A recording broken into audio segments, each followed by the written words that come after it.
hindi po naging pagpatay ang adhikain ni Rodrigo Roa Duterte. Ang kanyang daladala ay pagbabago, second chance. At mga kababayan,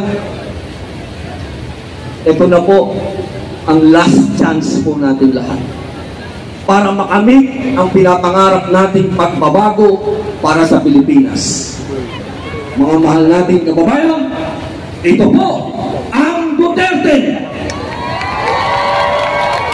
ang kandidatong senador ng ating Supremo, Rodrigo Roa Duterte! Yes! Magsimula po tayo kay Attorney Jimmy Bongo! Jimmy Bongo! Kung dati ay may bakal na kamao na Pangulo, kailangan natin ngayon ng bakal na prinsipyo sa Senado upang isabatas ang prinsipyong Duterte. Gusto niyo ibalik si Tatay Digong? Ibalik natin siya hindi lamang sa bansa o sa posisyon, kundi sa pamatagalang batas. Ako po si Attorney Jimmy Bongo, ang magsasabatas ng prinsipyo Duterte.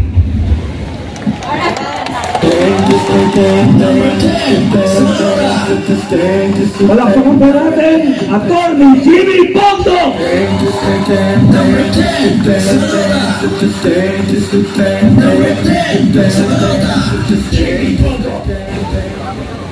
Napapaligiran po ako ng numerong Gs.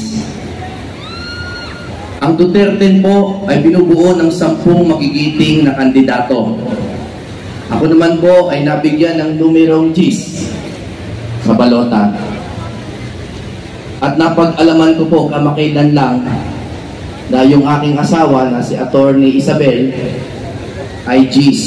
10 linggo na palang Jontis. Praise God.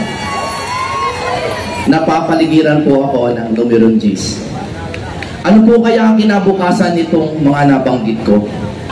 Si Junior, si Pitus. Ano kaya ang nag-aabang sa kanya 10 taon mula ngayon? Ano kaya ang case niya? Case. C. Constitution. Ito pa rin kaya ang Constitution natin? O nanaig na kaya ang Duterte upang baguhin ang mga dapat talagang baguhin na alam naman ng mga dalubhasa na butas ng ating Constitution? A. Agriculture.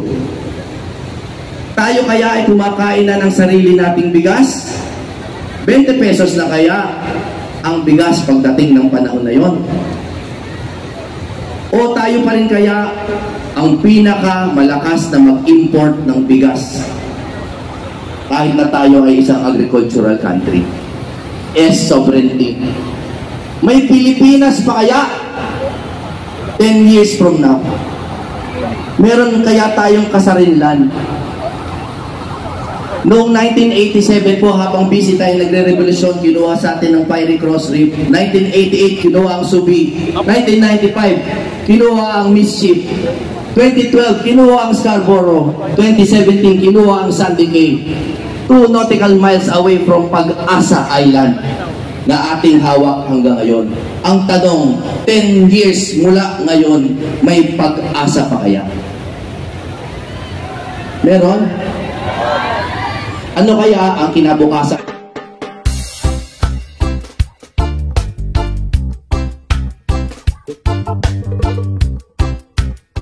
Magandang gabi po.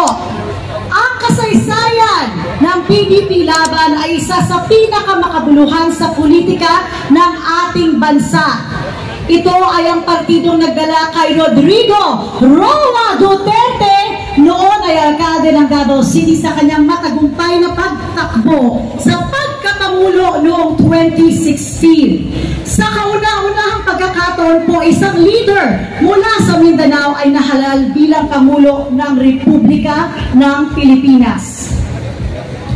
Ito rin ang ikalawang pagkakataon na ang PDP Laban ay nakapaglukluk sa isang kandidato ng pinakamataas na posisyon sa pamahalaan. Sa ilalim ng kanyang pamumuno na kilala sa tapang at malasakit naging makapangyarihang puwersa para sa reforma si Pangulong Duterte at ang PDP Laban. Ang kasalukuyang partido ay nag-ugat sa pagkakatatag ng Partidong Demokratiko Pilipino noong February 6, 1982 sa lungsod ng Cebu sa pamumuno ng yumaong Senador Aquilino Nene Pimentel Jr. kasama sina Antonio Prenco at iba pang mga leader mula sa Katimugan.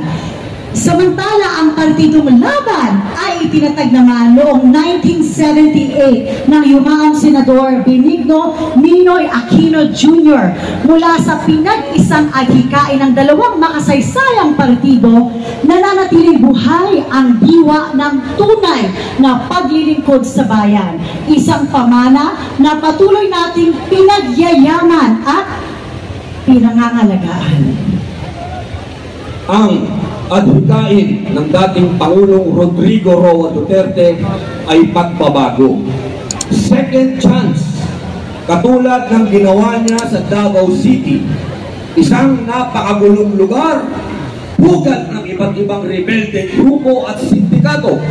Pero dahil sa kanyang tapang at malasakit, naging tahimik, mapayapa at progresibo ang Davao City. Yan din po ang dahilan kung bakit ako ay napilit ni Tatay Digong na maging PDP Laban President. Dahil katulad po ng Davao City ay simbolo ng pagbabago at second chance. Mula po sa pagiging real bad boy, nagbayad ng kasalanan sa kulungan, nag-Muslim at nagbagong buhay. At ngayon po ay isa pong senador po ninyo. Allahu Akbar. Takbir! Ang pagbabago po, basta't may tapang at malasakit. Yan po ang adhikain ni Rodrigo Roa Duterte. Pagbabago, second chance. Tandaan po natin, dahil kailan hindi po naging pagpatay ang adhikain ni Rodrigo Roa Duterte. Ang kanyang daladala ay pagbabago, second chance. At mga kababayan, ito na po ang last chance po natin lahat para makamit ang pinapangarap nating pagbabago para sa Pilipinas. Mga mahal nating kababayan, ito po ang Duterte, ang kandidatong senador ng ating Supremo, Rodrigo Roa Duterte! Yes! Magsimula po tayo kay Attorney Jimmy Bongo! Jimmy Bongo! Kung dati ay may bakal na kamao na Pangulo, kailangan natin ngayon ng bakal na prinsipyo sa Senado upang isabatas ang prinsipyong Duterte. Gusto niyo ibalik si Tatay Digong? Ibalik natin siya hindi lamang sa bansa o sa posisyon, kundi sa pamatagalang batas.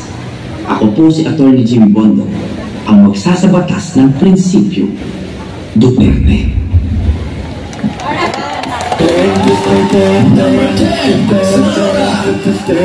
Palakpakan po natin, Attorney Jimmy Bongo!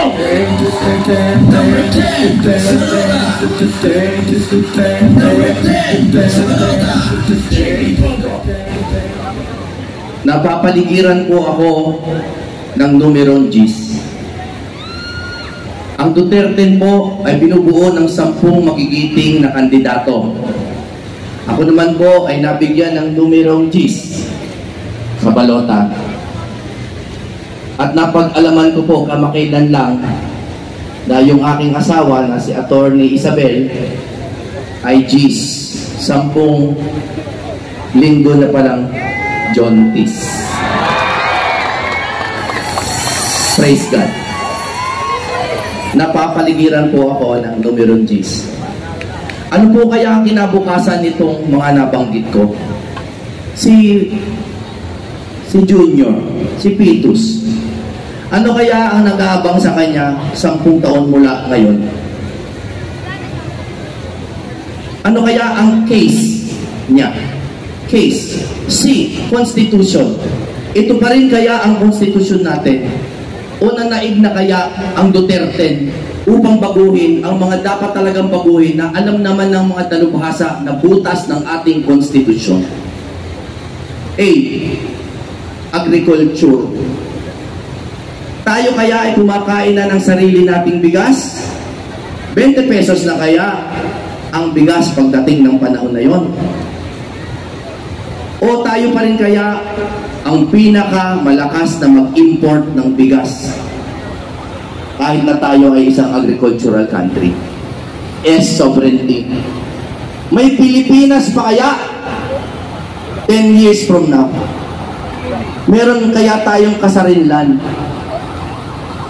Noong 1987 po, habang busy tayo nagre-revolusyon, kinuha sa atin ng Fiery Cross Reef. 1988, kinuha ang Subi. 1995, kinuha ang Mischief.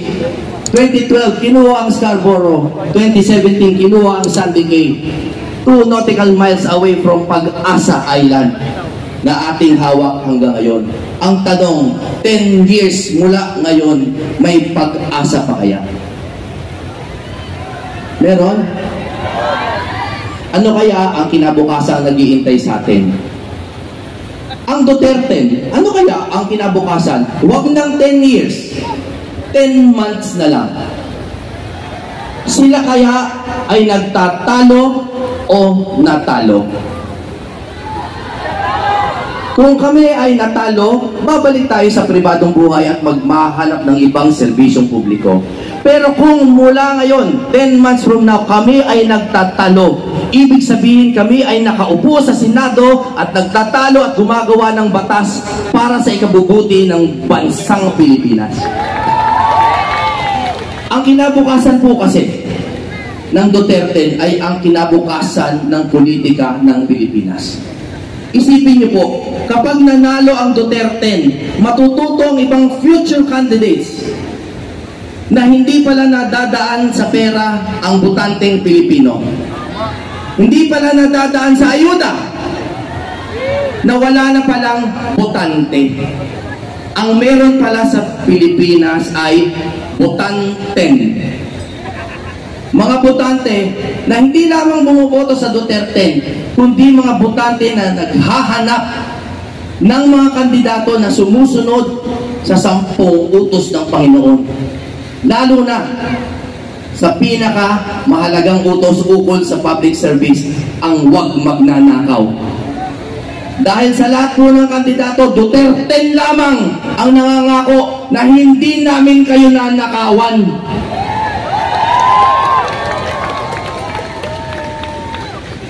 Tandaan niyo po, 10 taon, napakabilis lumipas. 10 years ago, 2015, tumakbo ang isang alkalde ng Davao, naging pangulo. Binago ang Pilipinas, kinalaban ng droga at korupsyon. At 10 taon ang nakalipas, siya po ay nakapiit ngayon sa Netherlands na nililitis ng puti. Papayag ba kayo na ito ay magpatuloy? At sa wakas, ano kaya ang kinabukasan ni number 10 ni Attorney Jimmy Bondoc? Huwag na po natin pag-usapan ng 10 years. Huwag na rin ng 10 months. Pag-usapan po natin ng 10 days. May 8 ngayon. May 18, Sunday yata yan.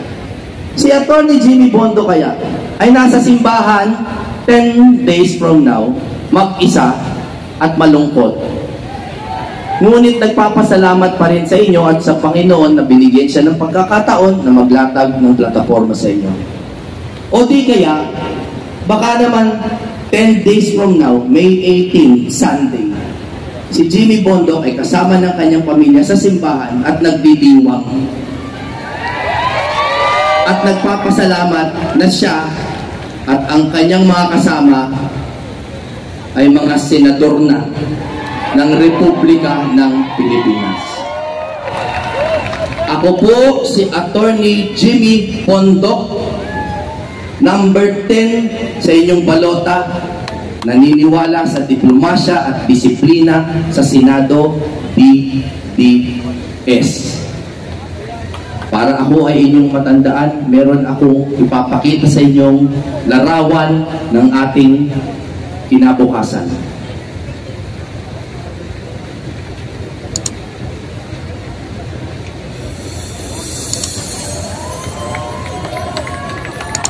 Mabuhay ang Duterte!